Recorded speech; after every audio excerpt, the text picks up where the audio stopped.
You're listening to the Nerdverse Adventures podcast. I'm your host, Anton, and we've got a good one coming up. The anime Christmas classic, Tokyo Godfathers, written and directed by Satoshi Kon. It's fitting that I was gifted this movie on DVD a few years ago by an old colleague, shout out to Greg, and I'm forever grateful for having this movie in my life and revisiting it during the holidays. Joining the show, a friend from the Soju Talk Nation, an anime connoisseur with great insights into character and story, the brilliant Koro joins the show to share his thoughts and reflect on the heartfelt story of three discarded misfits on their quest to do the right thing. It's a perfect movie for this time of the year, and I hope you watch it with your friends, family, or even just by yourself. Nevertheless, it's a fantastic movie that glows with Christmas magic and hope for the new year. Coming up, our Tokyo Godfathers discussion on the Nerdverse Adventures.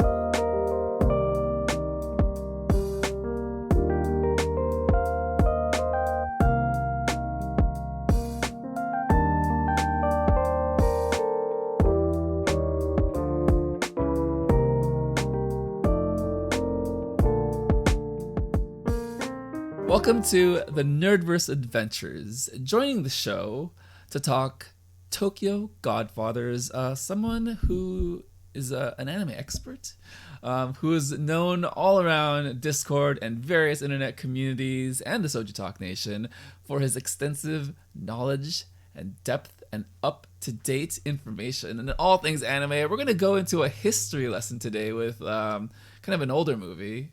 But we've got Koro joining the show. Welcome to the show, Koro. What is good? What is good? Hey, man. Thank you for having me, Crispy. Expert, maybe not. Maybe not. People might think I actually know what I'm talking about. I'm completely making stuff up on the spot. But I do watch a good bit of anime, so this will be fun either way.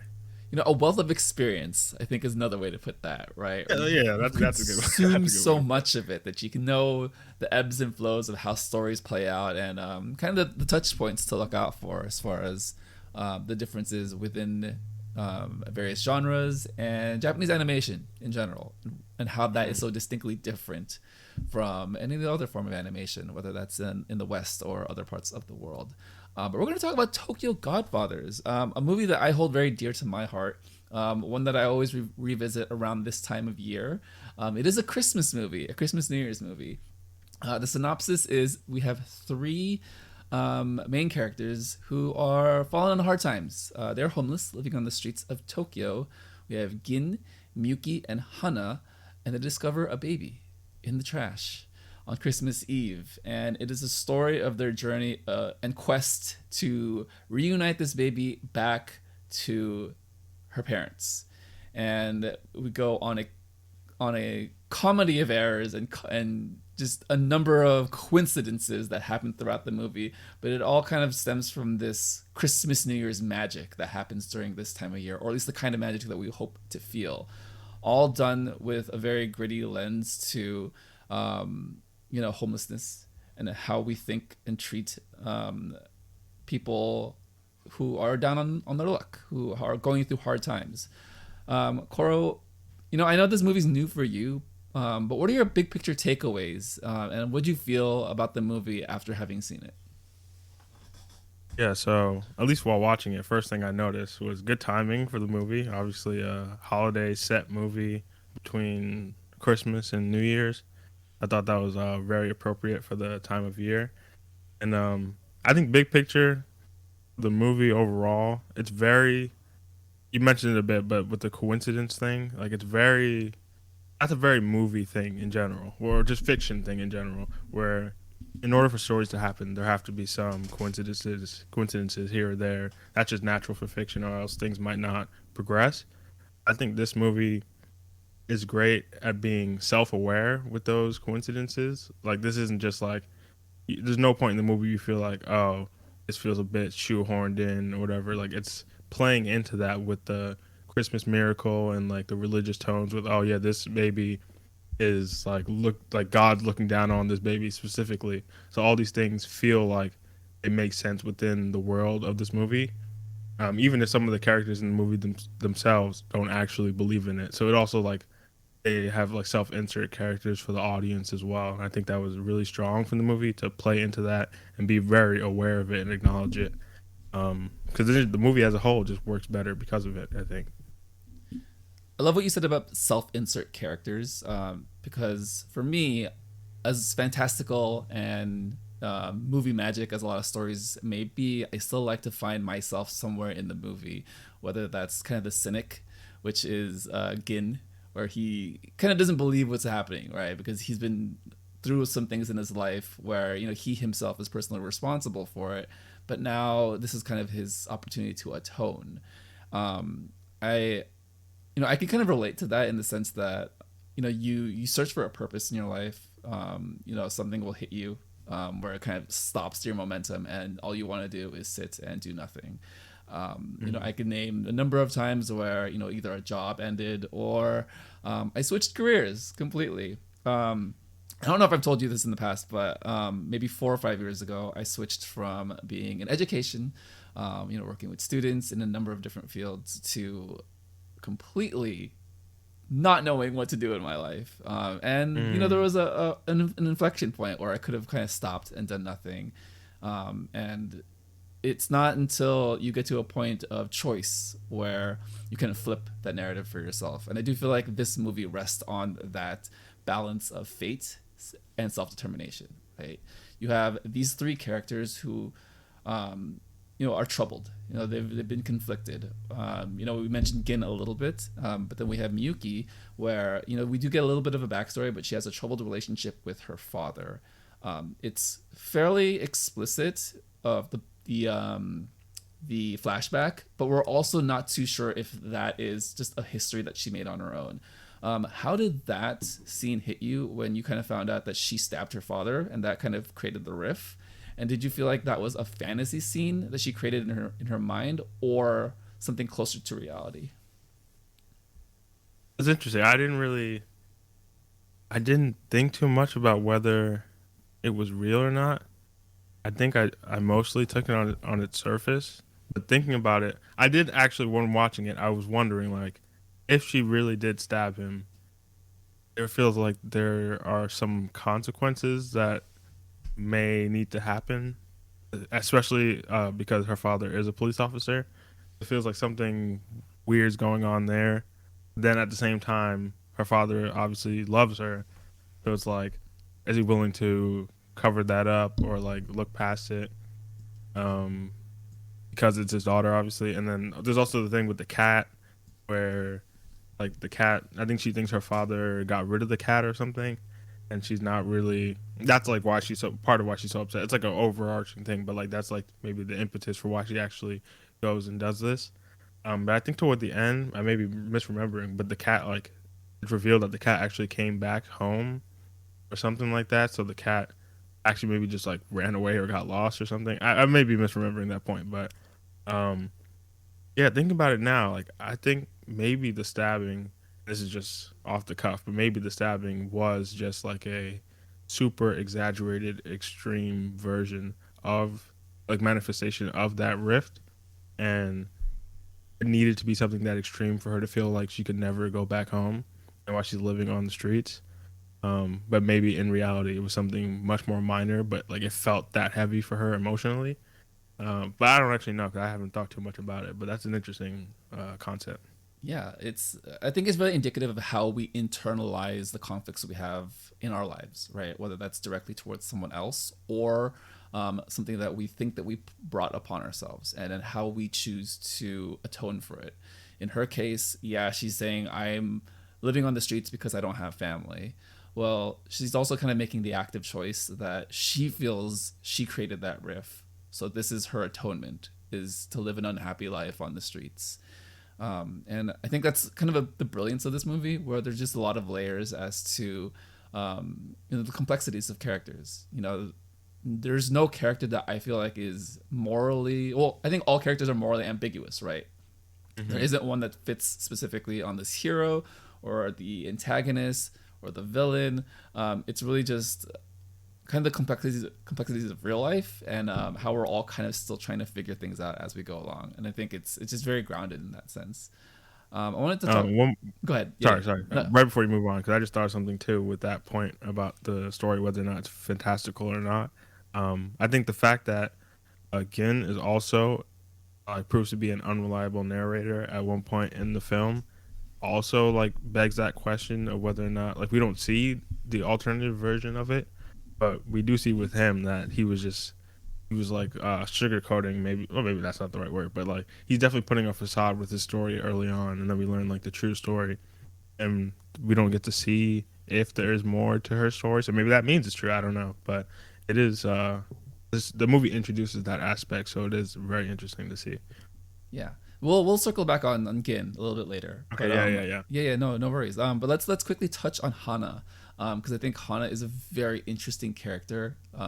Something represented in animation, Japanese animation. It's a very, if you didn't know this movie was for adults, this introduction of a character immediately tells you this is an adult movie. This is a drag queen.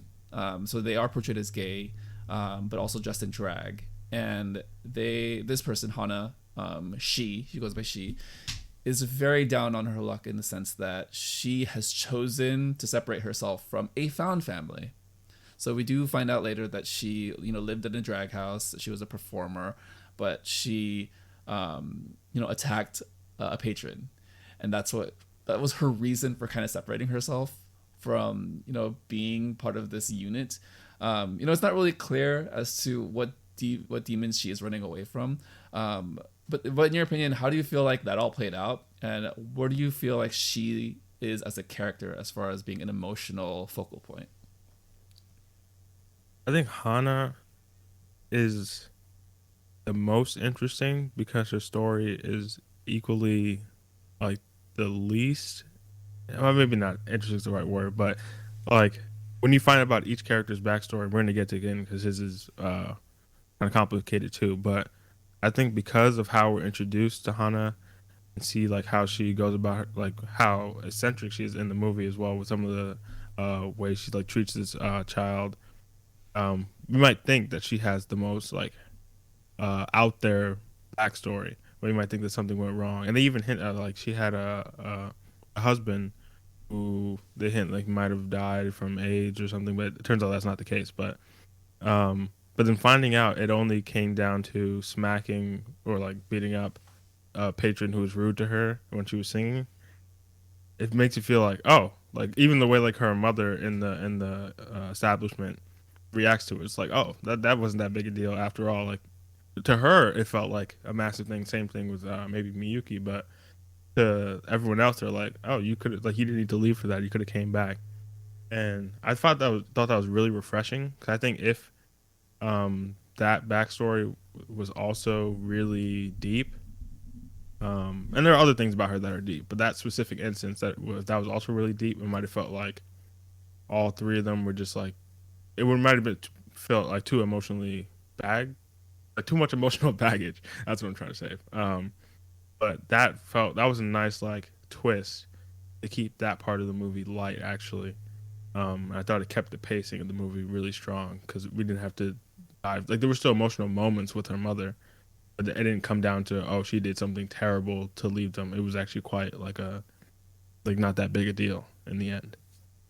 Yeah, it added to the pacing of the movie. I echo that 100% because I feel like that is one of the strengths of the movie, where you do get the introduction of these three characters, but then the layers of the characters also get developed throughout the movie in a really nice way where it doesn't feel like any one part is focused on too long or too heavily, and it's all intertwined with the story of the baby. So let's touch on the baby a bit. So the movie opens with the three characters homeless, getting food in a food line, and then very quickly, they're digging through a dumpster for looking for presents for each other. Kind of establishing kind of the emotional through line connection that the three of them have, only to find a baby in the dumpster. When you saw that scene, how did that hit you? I'm not sure if you knew the premise before the movie. I did not. So the first time I saw it, I was just like, oh, this is what's happening. What was your reaction to that when you saw that happening? Yeah, so I actually did see the premise going in, but still, like even and I didn't expect that would be how they came across this child, this baby.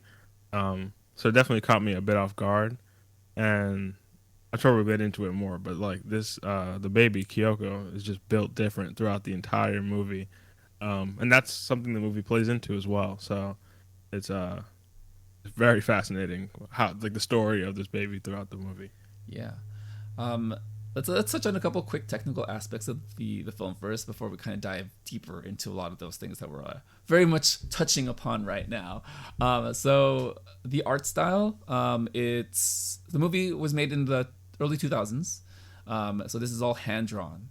Um, right before the big boom where everything is 3D animation, there is something extremely charming about watching a movie today that is hand drawn, that's a little bit slower, but still retains a certain amount of energy by virtue of the story and how the story plays out.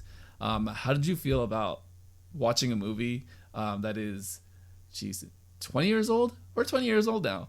That's 20 Pretty years, much. nearly 20 years old, and still resonating in such a powerful way relative to how other movies look today. Yeah. Yeah, this movie was just straight up beautiful, and I also happened to watch like the remastered version, so it was quite stunning. Especially when you hear about like older animated movies or just animated things in general. Or at least me personally, I tend to think in the back of my head like maybe this might look a little dated, and that doesn't stop me because there are still great stories to be told with the time. But this movie looked amazing, top to bottom, start to finish, and it enhanced the story. Even like some of the little things, like some of the hand movements or leg movements, or just little things they put in there throughout the movie, where it's like this is an extra touch that maybe you wouldn't have expected, and maybe it's because of a movie budget, but it was just beautiful, and really looks better than some things that come out today, honestly. So I thought that was great. Yeah, you hinted towards this, but I do want to expand a little bit. So I think with a hand drawn movie like this, there are natural imperfections, whether that's in the animation, whether that's just in the cells that are produced, or whether that's just like the transitions between things. And there's something very grounded and gritty and real to something that is hand drawn and imperfect that I think plays directly into the main themes of the movie. So let's jump into those. And the first one I want to touch on and kind of run by you is having a kind heart, which is the three characters, but also having a conflicted past. And I feel like that plays perfectly into this idea of imperfections, right? Where you are at the point of view of three homeless people. To us, to just normal people who live fairly regular lives, that is just not a point of view that we see at all. If anything, it made me uncomfortable at the start, just because I wasn't so sure how they were going to handle it, if they were going to pay respects to the situation and circumstance or kind of poke fun at it. And they do a lot of things throughout the movie that have you relate to the characters, but also give you the sense of, oh no, the troubles that they're facing are very real. Society looks at them from a very negative point of view. How did a lot of those complexities play out for you, Koro? Yeah, so this movie, um, like first I want to touch on like one specific scene, and it happens a couple times throughout the movie, but it really stood out to me when it first happened was when they're on the train and you see everyone around them like covering their nose, and then some people even call out to them like, "Oh, it's you guys that stink." And someone who lives like in New York and has ridden the subway before, it's definitely something like a real thing you experience. And but I've only been on like obviously my experience and my side of it before. So, but then seeing it from their point of view, it did feel unfortunate. Like obviously, like homelessness is unfortunate in general, but you never get this kind of intimate feeling with these characters. Like I feel like I haven't seen this in much media before. So seeing that from their perspective was really unfortunate and also touching.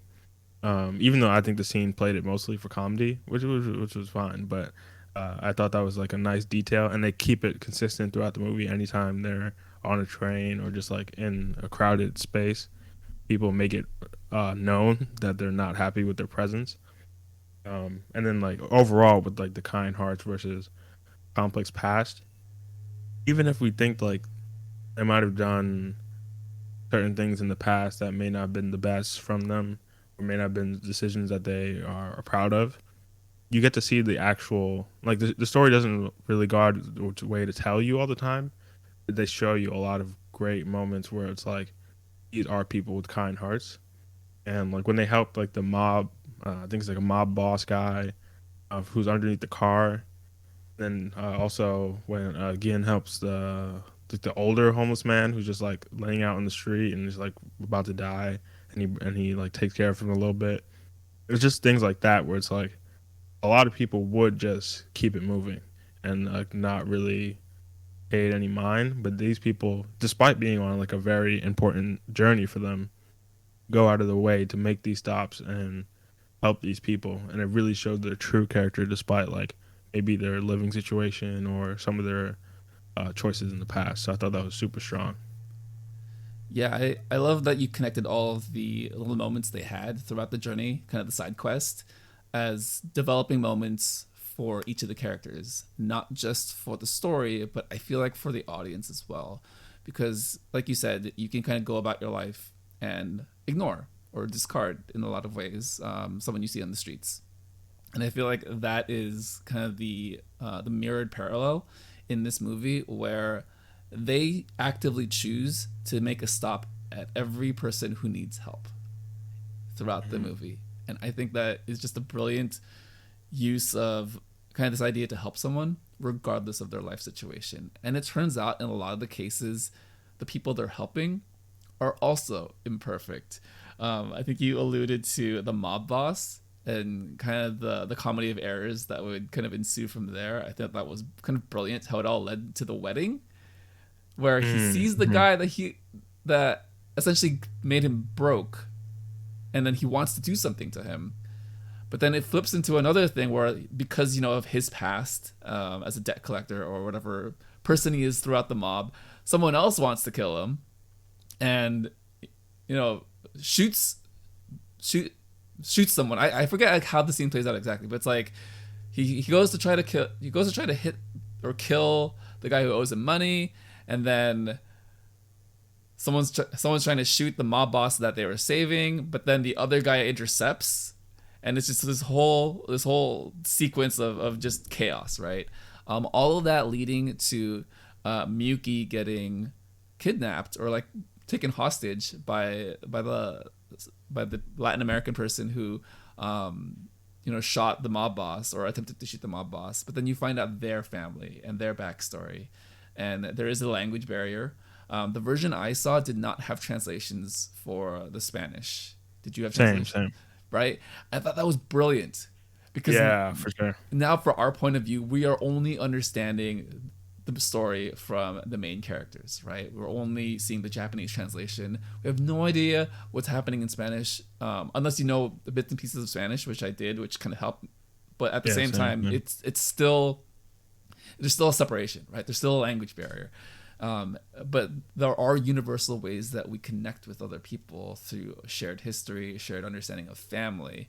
I do want to touch on that scene a little bit. How did that hit you with just how similar they were, or how you can similarly tell a story of family and troubles with zero language and communication between those two characters? I think it was Miyuki and the wife of the gunman.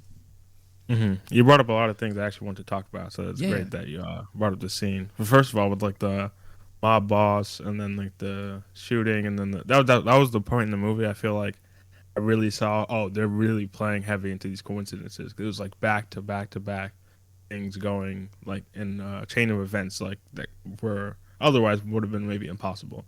But with that scene specifically in like the home of the guy who tried to shoot the mob boss, that was one of my by far one of my favorite scenes in the movie. As someone who's tried to do like language exchange before, not that that was like their intent necessarily, but you definitely see similarities in there, and seeing them try to, it wasn't even like that big of a point of emphasis like of like I need to get exactly what I'm trying to say across to this other person. The fact that they just like, I'm just gonna say what I know. I'm just gonna say what I know. We might find some common ground and some English actually, which was funny. Um, and then like just sharing pictures with each other. I just thought that was a really strong connection that they built in such a short amount of time. And I thought that was probably one of the emotional high points of the film.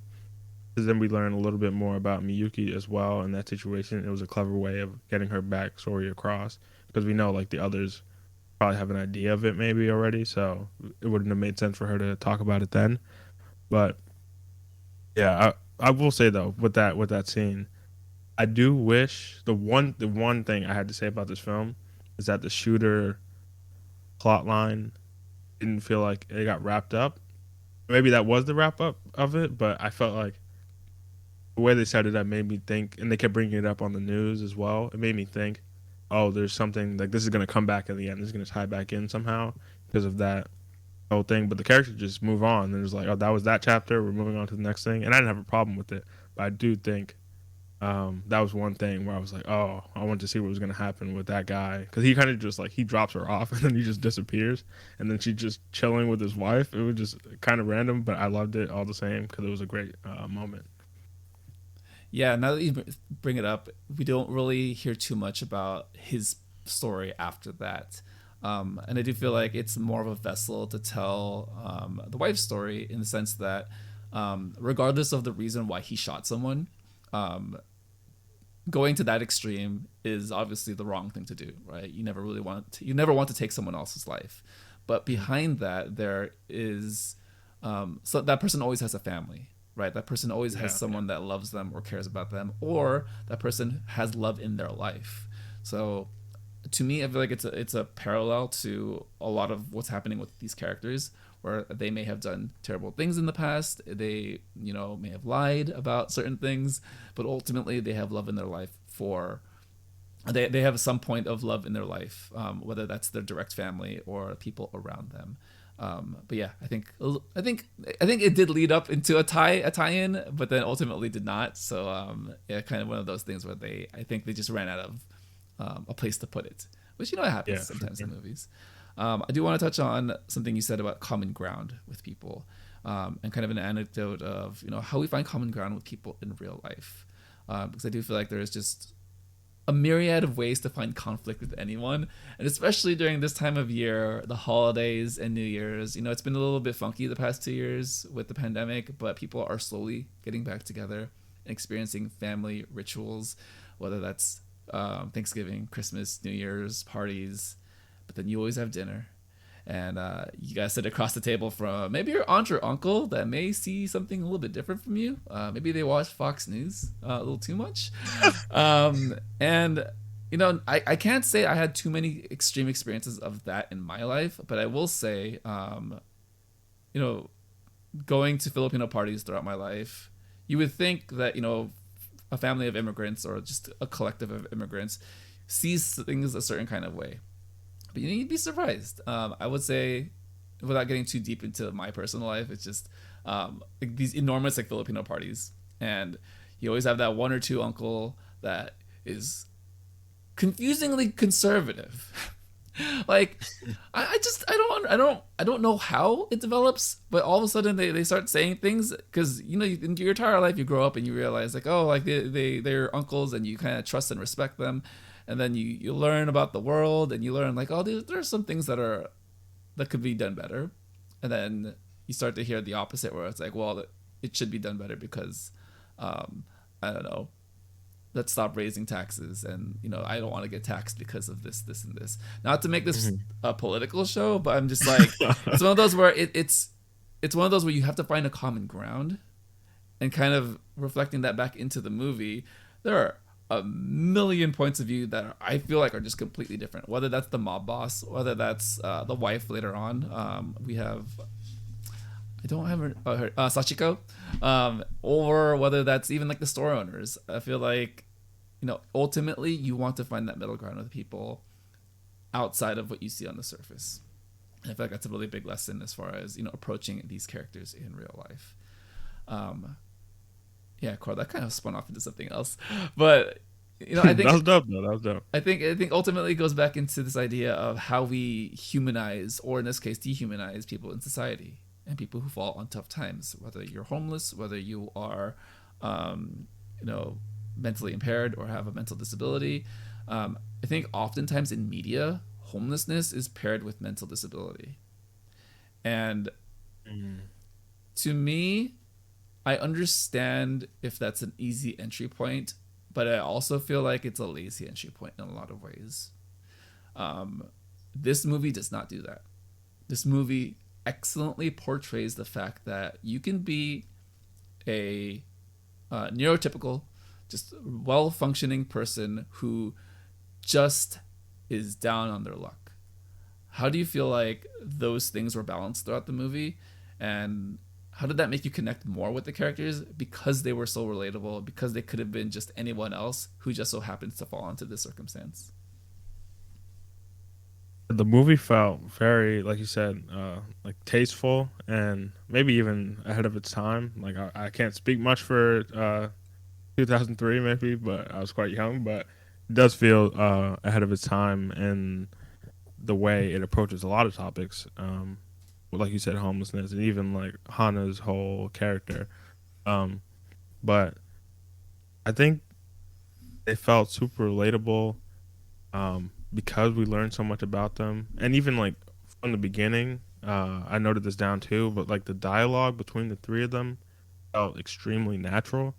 Um, so off rip, like when the movie starts, I'm like, oh, they have me invested in them as people. And then obviously we learn more about them as the movie goes on. But then like this kind of comes back to the train thing, but also just in random places they go.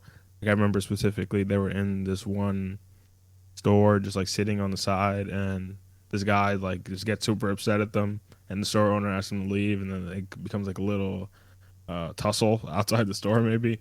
Um, just like a lot of the people they come across that they aren't like specifically helping, that aren't like in need of their help, do like automatically take a negative stance on them without knowing anything about them other than the fact that they might smell and that they live on the streets.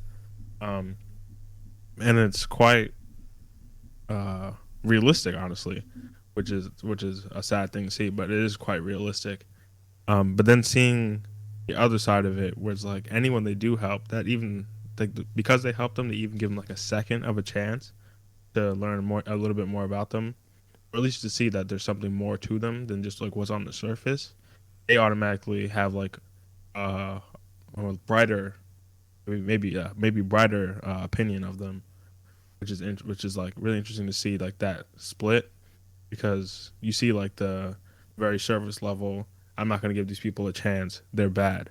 And then you see I'll give these people even a little bit of a chance, or they helped me, they gave me a chance.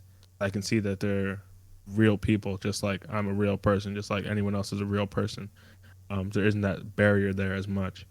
I thought the movie did a great job of doing that.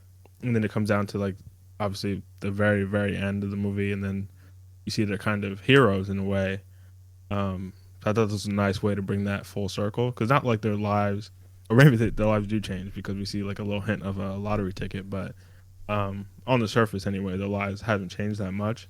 But people, a good amount of people, not the whole world, but a good amount of people do see that there's good in their hearts. And I thought that was a nice way to wrap it up. I want to go back to the scene in the convenience store where they're being kicked out and they have a tussle, right? It plays into the comedy of the movie, right? Because I think with any good comedy, whether that's an anime, whether that's in live action, there is always an underlying truth to what is being conveyed in the scene or conveyed in the moment. And the truth is, they didn't want them around, not because people wanted the spots, but because they're homeless and they smell bad. Yeah. But obviously, it created a conflict, and they are cognizant enough to kind of speak for themselves, and it pulled them outside of the convenience store in the snow. Only for an ambulance to crash into the building exactly where they were sitting. And, I just gotta say one thing about that real quick. It's just like I noticed this, and obviously this maybe this. I'm assuming you're gonna say it's also playing into the coincidence thing, but there's a lot of car crashes in this movie. I noticed this like even from the beginning. There's a scene where they're just like crossing the street, and like a couple in front of them just gets hit by a car super randomly. You might I don't even know if you noticed it. It was like very quick, and they don't even focus on it for a second. It yeah, just like happens. They get hit by a car, and it's like, oh, we're just keep moving with the movie.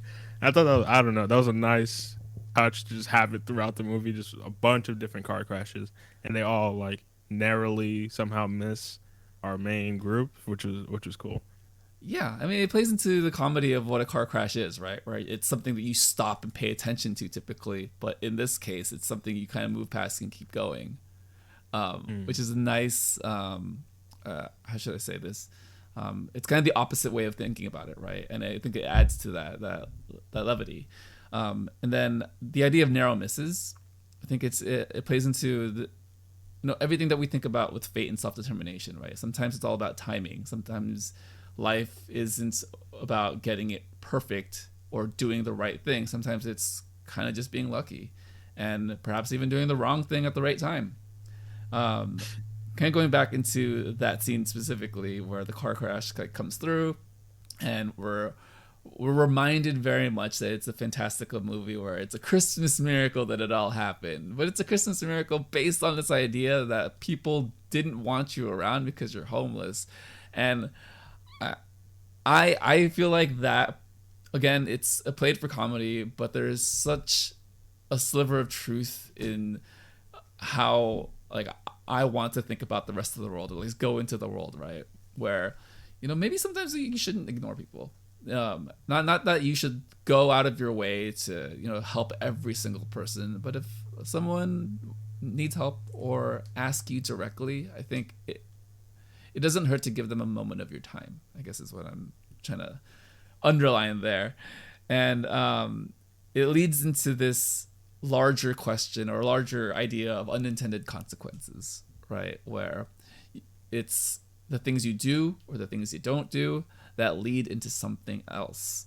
And I think that's scattered throughout this entire movie in such a brilliant way, whether it's something small, like the lottery tickets or just the numbers that we see, or something bigger, whether that's the way, what's our main character's name? Gin. The way Gin tells his backstory, right? And what are the consequences that led from that? Let's get into Gin a little bit here, because I know we touched on him a bit at the beginning. We are introduced to him kind of almost as the focal point to the story. I mean, ultimately it's the three characters, but he definitely has a lot to do, whether that's finding the baby and then kind of being the drunk, but then also wanting to take responsibility for the baby. And then you find out the reason why he's homeless is because his daughter died, and he wanted to name the baby after his daughter, Kyoko. And then his wife passed away because he wasn't able to pay the debts. But then, at the end of the movie, they are at the hospital, and he sees his daughter. She's a nurse. And the story is then revealed that no, he left because of gambling debts. He left his family. There's a lot to unpack here. Koro, I'm gonna throw it to you. When the reveal happened, what was going through your mind, and how did you make sense of that story point? It was funny because I was like taking notes as I was watching the movie. And early on, when we hear the first version one of Gin's story, I take a note. I say, Gin has a super tragic past. Not that what happened isn't also tragic in a different way, but I was thinking like objectively, like wife died, daughter died. This is terrible, and it can't be helped. What like his situation and where he is, and he's still like kind despite that. And then later on, we see version two, or maybe version three. I don't know how many versions he ended up telling, but we see another version of the story where you see the reality, and you see where he is now is a direct result of a number of choices that he made, and it would have been easy for the movie to then go, and they even do it a bit when Hana starts like berating him in front of his daughter to then go like, oh, now we see Gin as a bad person. We see again like, oh, this is all your fault. We don't really have the sympathy for you anymore. But the reality of the situation is, even if he did make those regretful choices in the past, it doesn't change the fact that deep down he is still a good person. And we see him saving the money for his daughter that he wants to give to her for the holidays, even if he hasn't seen her however long. Like, he wants to still find a way to make that connection with her. And I thought that was strong because the daughter still, despite all that, forgives him. She still misses him. She's still glad to see him.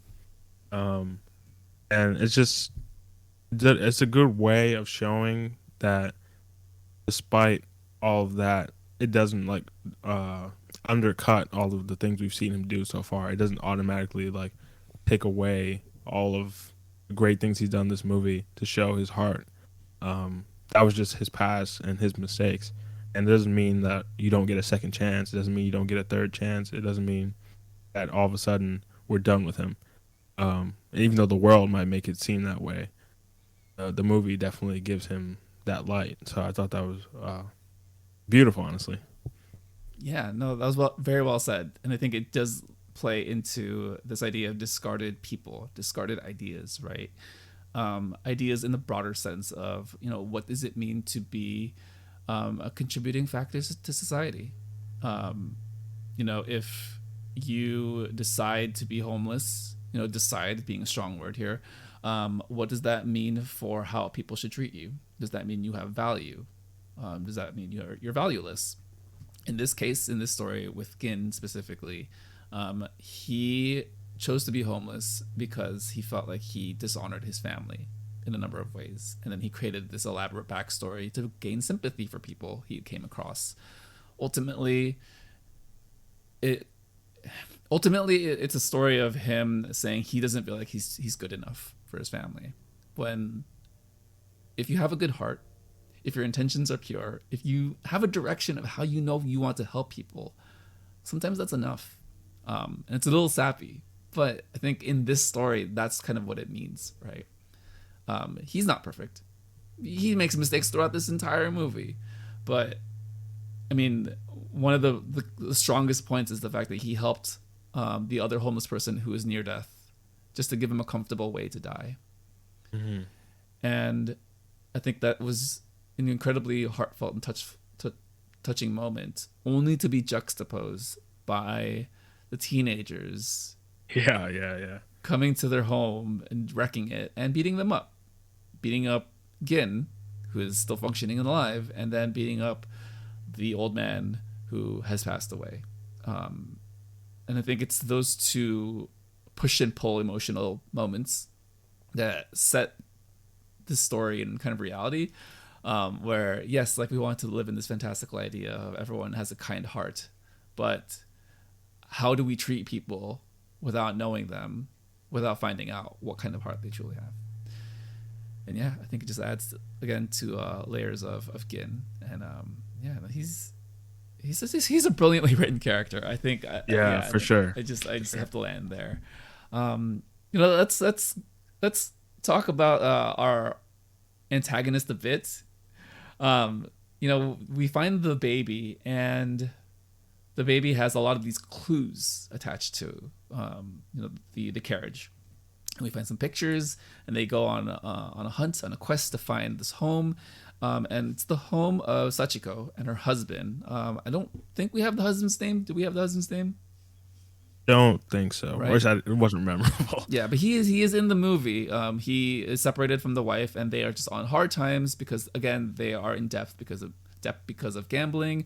And she is the reason why the baby is abandoned. She steals a baby from the hospital because she lost her child. So I think this is an actual story of her child has passed away. And she abandons the baby because she knows it's wrong. And then later on in the movie, they find her almost jumping off a bridge because she is so heartbroken of what she did. but they mistaken her for the mother, and it's this whole chaos of they gave the baby to Sachiko only for that to be the wrong choice, and now they have to chase her down. Played very fun and light, as light as can be, by a chase with a bicycle and following around baby cries. Her character is very rich and complex, but it's played very well to this climax of the movie. What did you think about that, where you're learning everything about Sachiko as this very heightened action sequence is happening, leading up into the final rooftop moment? Take me through your thoughts and emotions, Koro. Sachiko was like for a character you don't see throughout maybe 85 to 90% of the film. She's so well developed through just like you said, there were these clues and the people they meet along the way trying to find out more about her. So by the time we actually do meet her, we have an image of her in our heads, or at least some kind of image in our heads, whether it's accurate or not. And the characters themselves, I think at that point it's only Hana and Miyuki who run into her. They have an image of her in their heads as well, which leads to them giving her the baby, which actually wasn't her baby. The whole thing. I thought that was a great twist, almost because everyone's in on it. Like the characters are in on it. We're in on it. The only people, like, obviously we see like little glimpses of news segments where it's like this baby has been taken, we're looking for this baby, and then maybe there's like a little hint like something's not quite right here. We don't know exactly what's not right.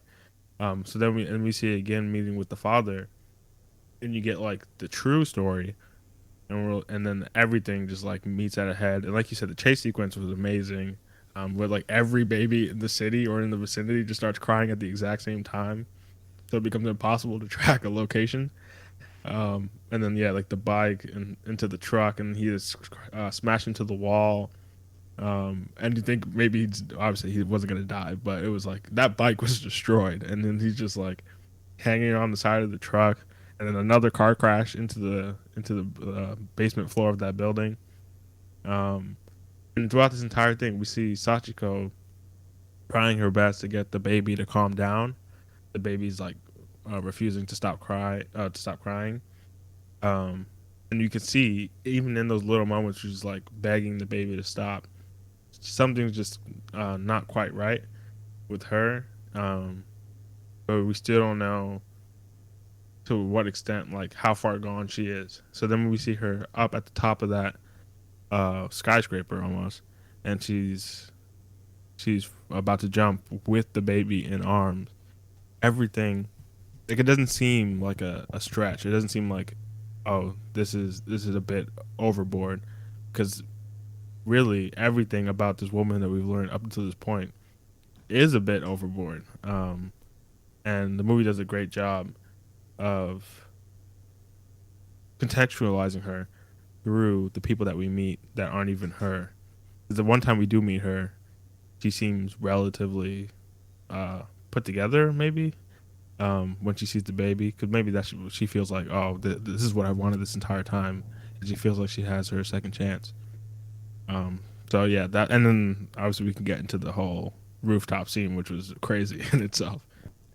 Yeah. The lead up was great, right? Where we're thinking, we finally have a resolution for this child, only for it to snowball into something completely different. But we did get clues along the way, right? Where they do find the house, Sachiko's old house, and it's run down, it's in ruins. And then you hear the neighbors or the people who are taking care of the property talk about them as a couple, and you're starting to question now, where they stand morally, or just where they stand with the conflict and the imperfections in their own lives. But they still so much want to find the home for the baby that, given the opportunity, given that moment, they, without question, give the baby to Sachiko, which leads to an amazing chase sequence and the rooftop. So to quickly summarize the rooftop, they get to the very top of this roof covered in snow, and Sachiko stands on the edge of the building. something that she is very adept at doing because she did so earlier in the movie on the bridge, but with the baby, with Kyoko. And she turns around and she attempts to jump, but then her husband screams from the bottom and says, "Don't do it. You know, we've messed up throughout life, but, you know, we still have each other. And let's get through it. You know, let's atone and let's fix it." But no, she doesn't want it. But in that moment of hesitation, it allows Miyoko to get up close enough to grab her as she's falling. There's just so much tension in this scene and just everything that would ensue. Obviously, there's more drama to be had. She just can't hold her. Sachiko slips, and then Kyoko falls. But then we have Hana jump down the side of the building only to catch Kyoko, but then fall on the ledge with the snow, but then loses her balance, falls again, grabs I think it's like the side of the building banner, which, you know, think okay, I think she's okay, but then it's falling too fast. And then because it's early in the morning, the sun rises at this exact moment, and New Year's magic happens, and a gust pulls the banner up with a golden glow of a number of things, whether that's magic itself, whether that's just the sun, and softly brings Hana and Kyoko down to the ground. And I got really emotional with that scene. Honestly, I started to tear up because ultimately it is a fantastical movie, and it's just one of those where but they don't make the fantasy part of it so heavy-handed where everything is so unrealistic, right? Coincidences, yes, but unrealistic, no. Like, those things can happen. It's just at that moment where you get a little bit of movie magic, and now you're feeling a type of way, which I definitely was. You know, there's two characters that I think we can highlight here a bit, Koro. So we do have Miyoko, and we did talk about her backstory a little here. This is kind of her redemption here. What did you feel about this moment, you know, for her, as far as being the first on the roof to help, and then kind of being that, you know, one to grab and save and hold on to something, when she herself in her past, she has essentially let go and run away from her father. What do you feel like as the turning point for her in her story, as a reflection to the rest of what's going on for her? Yeah, there's so much about this scene. I'll get to Miyuki in a quick second, but I just want to say, with regards to like that chase up to the thing up to the roof where she's the first one. I love how the movie had like realistic stamina for these people, because we see like it's a real struggle for them to run up all these stairs and even make it out to the roof. Where we see Hana again like behind, we see him like even do like a barrel roll at some point. Like they're really struggling to keep up. I thought that was hilarious. And then like the moment when a gust of wind brings down the banner. It's funny you say well, not funny maybe, but it's funny you say you were emotional, because that moment I was just laughing, because in my head I'm like, this is ridiculous, but that's like the point of the movie, and I thought that was super well done. But yeah, for Miyuki, her being the one to be front and center, being the one to grab Sachiko. It's actually the second time she grabs her, because on the bridge she's also the one who gets to her first and grabs her. It was a great flip from where she's at the beginning of the movie, because while again like at the beginning it's like, oh, let's go to the police, let's just take the baby in, that's like the right thing to do. She's like with him, but like generally it seems like she just doesn't really care at all, and she's like the most flippant about the whole thing. And you see throughout most of the movie she's like kind of just generally maybe stubborn, maybe just like a little irritated by a lot of things easily. And it seems like there's not much attachment there. Like obviously this is like her found family, but just not much attachment there to like what they're actually doing, like the mission they're on. But then seeing her slowly develops throughout the film, and then seeing her at the end be the one front and center, super invested. And she's like, we got it. She's like, it's my mission to save this child. It's a great way to not only bring her entire story around, but make her as a character feel like there's there is good in her heart too, which is like the thing that the entire movie is doing a good job of like displaying in these three. But when like we see her ending and we see like her father is still uh father's been reaching out to her this entire time basically. It makes sense because it's not like she's some horrible person that well, maybe she did stab him, maybe she didn't. That's actually I'm super conflicted on that now, but um either way, it's not like she's some horrible person that can't be redeemed. And it really shows her true character that she's so devoted to this cause and it's generally just the right thing to do, but she didn't have to go along with them. She didn't have to be there. She didn't have to be so adamant about being the first one up there and trying her best to get her off the ledge. So I thought that was great. Yeah, and it it underlines everything that you said about having a kind heart and what these three point of view characters have to offer to the story, where it's Miyuki is finally deciding that she wants to stay, right?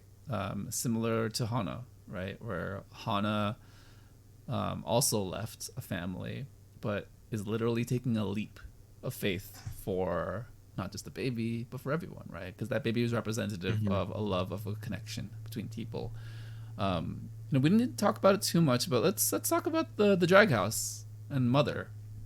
I did have that for earlier in the show, but I lost track of things. But I do want to give Hana a little bit of spotlight here because I think it's really important that a movie like this, 2003 Japanese animation anime, it's an adult film, of course, but paid such reverence to this part of life that I don't feel like people talk about very often, or at least it's taken a long time to get to the point of comfortability to seeing these types of images in mainstream media, right?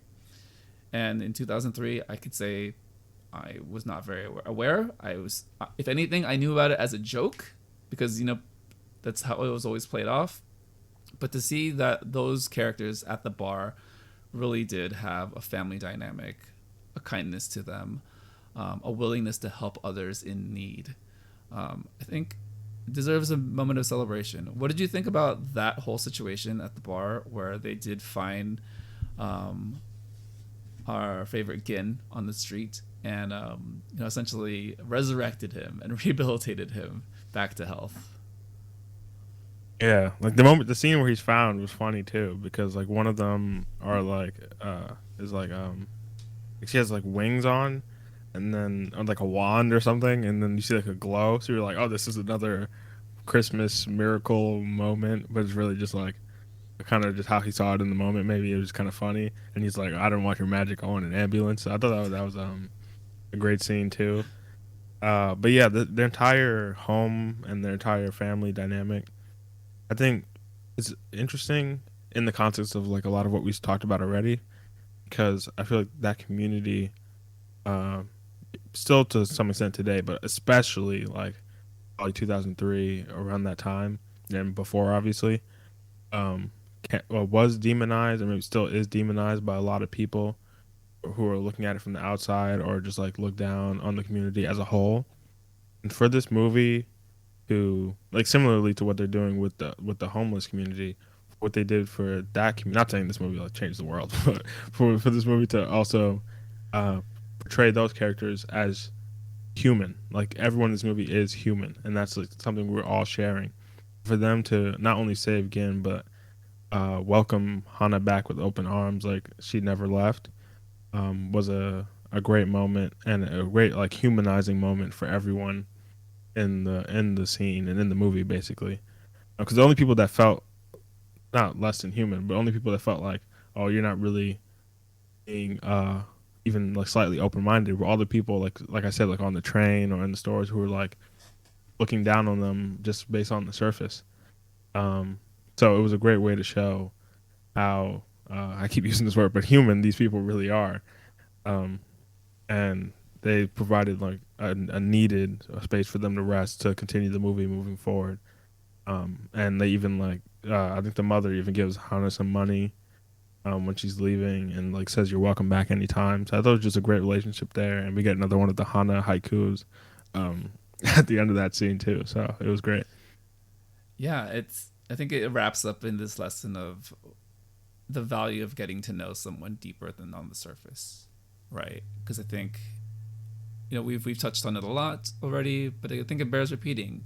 Life moves at a very fast, hectic pace, and sometimes you come across people in public, in real life, whether they are different from you, just like simply different, or they are homeless, or they are someone that you just don't want to give your time to. Um, there is value in giving your time to someone, whether that's small moments or whether that's deeply getting to know someone and seeing what they have to offer.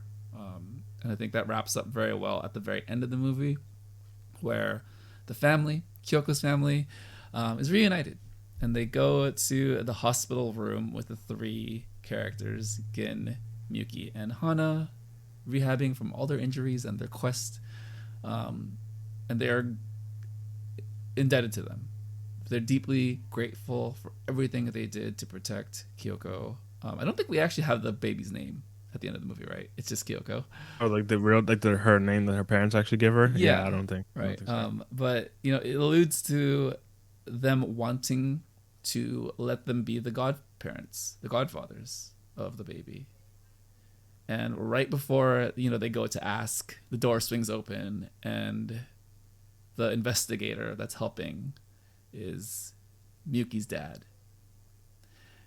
And it's kind of a funny way that it ends, kind of almost abruptly. But I kind of love it because it's reflective of real life, right? Where the story doesn't end. Real life never ends. It just keeps going. You have these extremely high points, extremely low points in life, but there isn't necessarily a happily ever after, as much as we'd like to hope there is, which goes in complete conflict with this kind of movie because it's like, oh, it's fantastical, so there is going to be happily ever after, but the story continues. But I think the story continues in a realistic way where this is an endpoint, and now continue to move forward with whatever imagination you have for these characters. Yeah, Cora, what did you think about that ending and that scene in the hospital? The ending was, I agree. Like when I saw it, I was like, oh, this is where it's stopping. Like this. Oh, is there more? And like my natural instinct is to think, oh, I want to see exactly how the scene resolves. Like I want to see exactly how she reconciles with her father. But one, the movie is just like ending on another. Like I'm gonna throw yet another coincidence at you. Like it's like another wink. Like this is what we're doing here. But also, it's like self-explanatory. What's happening? What's gonna happen? Because the movie shows you it with Hana and her mother and her family already. It shows you that Gin could even reconcile with his daughter, where he was in the wrong there, and it shows like these people were always willing, and even shows like her father, like a few times when he reaches out to her, these people were always willing to welcome like our trio back. It's just our trio feeling like they couldn't go back. So for her to run into her father at the end, we don't need to see like him. Oh, I've always I've always loved you. Like I always wanted you to come back home. Like we know that's like how he feels, and we know, or actually I don't know, but I'm curious to see like would she have gone back home or would she maybe hopefully because it's a more stable situation maybe, but I assume she'll still be in contact with her with Gin and Hana still, but it's like we don't need to see that explicitly play out. So I thought that was a great choice to end there because even moving forward, it might just be more coincidences. It might be never ending. And that's not to say it's going to be more movie magic coincidences, but it's just like life is full of coincidences in general. So for it to end there was great because really the story, like you said, life never ends. So it could have just kept going and have been coincidence after coincidence. It's like we're going to end with this one, quite maybe actually one of the more realistic ones maybe in the movie, but it was just a nice abrupt ending and one of the few abrupt endings where I really appreciate that ending because I do still feel satisfied. Yeah, that's well said, excellently put.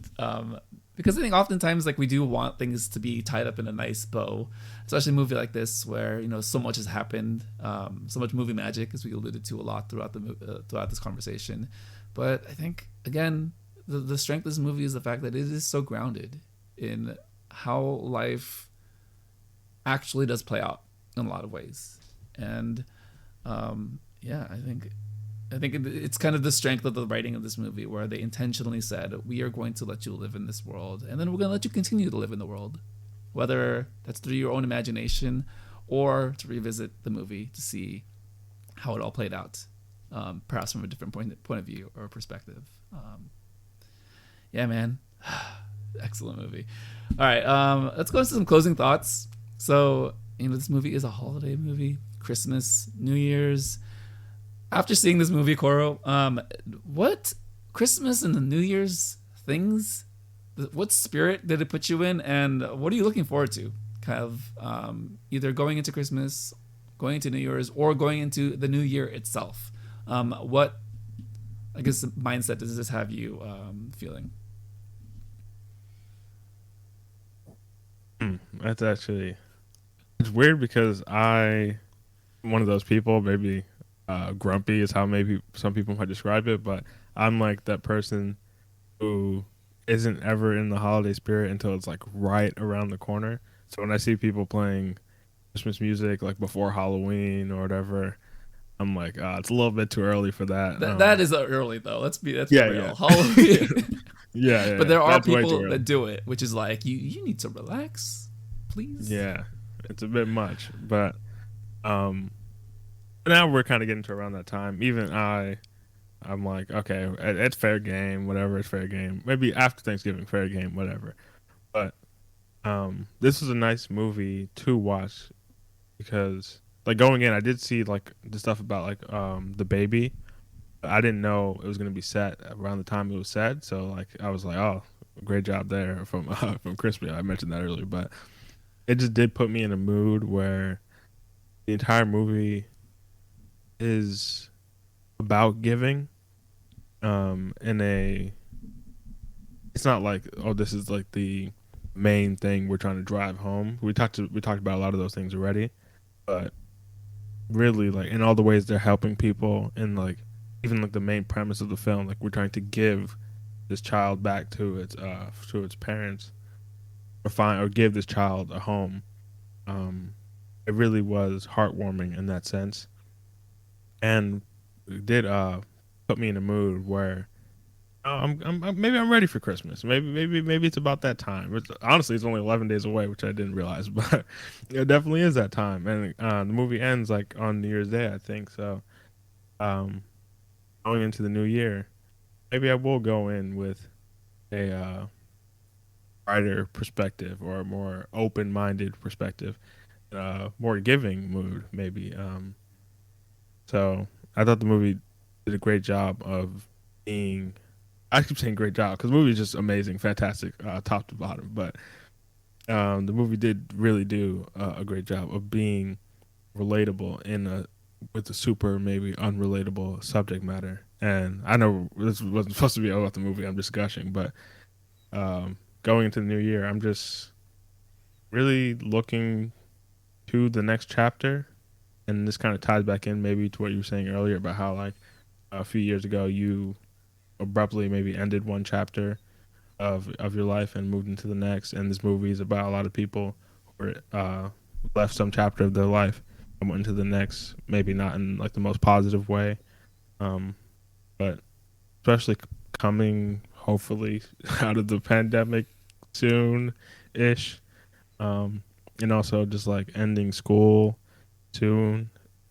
Just I'm thinking a lot about that next chapter, and the movie had a lot of great things to put on my mind going into that next chapter. Yeah, very deep. This, oh, I'm just clearing my throat. But the thing I attached to from what you said is this idea of moving on, right? And this time of the year, it's winter. The sun is out far fewer hours, and seasonal affective disorder is a real thing that does hit a lot of people, right? and just the lack of sunlight really puts people in a mood, physiologically, and just how your body actually responds to it. And I will say, speaking from personal experience, I do get affected by this time of the year in a number of ways. Whether it's just being in a down mood, whether that's wanting to withdraw from people, whether that's taking an entire Saturday and never leaving the bed. Movies like this are kind of a reason for me to get out of bed. I know that sounds like a very extreme thing, but sometimes that's all it takes. Sometimes you just need a reason to start the day, a reason to see someone, a reason to have a conversation. And I think we all work on mental health in different ways, right? I think that's just been a very big highlight as far as media coverage and the news over the past 3 or 4 years. But I've worked in mental health for the majority of my adulthood, and I will tell you, there's still a lot of resistance to accepting mental health as being a science, as something that can be worked on like any other ailment, like a broken leg. But I think we're making strides, and I think it starts with the people who have worked in it. They are doing an amazing job. And then the people who are affected by it to just kind of be okay with, one, admitting to yourself when you need help, and two, accepting the fact that there are going to be people that won't understand. And that's okay too. Whether those people are strangers, your immediate family, or even your friends, that's okay, because there will be someone who understands. And I think that's kind of an important message for me that I'd like to get across to other people, that I personally have dealt with that recently, and it's okay to withdraw, but don't only withdraw.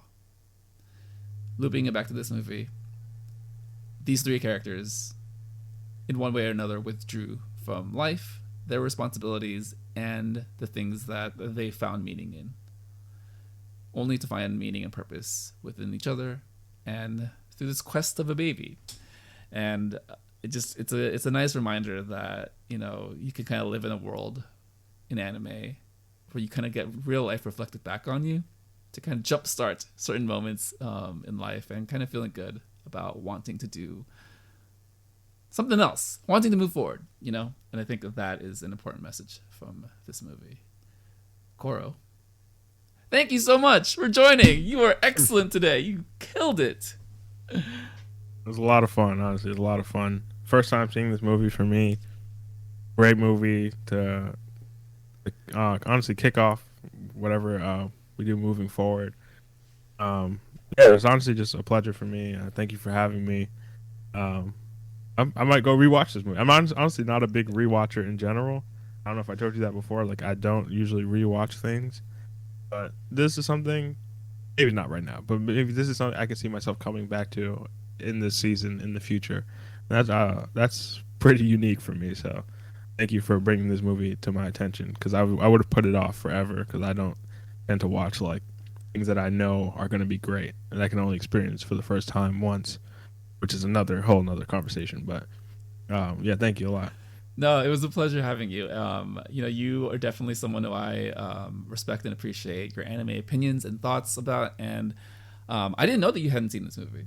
So I'm so extremely happy, amazed that I was able to kind of bring this to you during this time of the year. And hopefully it's a staple in not just like repeat viewings, but kind of just your standpoint on how to view storytelling moving forward. Because I do think this is probably one of the more brilliant examples of that. It's a modern classic. It's a modern anime classic. And it's something that I would like to hope to share with as many people as would love to see it. So yeah, no, thank you so much for all of your deep thoughts and well wishes throughout this movie. You did excellent. Thank you, man. You did as well. All right, let's sign out. Thank you, everyone, for listening to the Nerdverse Adventures. Follow on Spotify, Apple Podcasts, or wherever you listen to podcasts, and subscribe on YouTube. And find the show on Twitter, Instagram, and TikTok at Nerdverse Adventures. For Koro, this is Anton, and this has been the Nerdverse Adventures.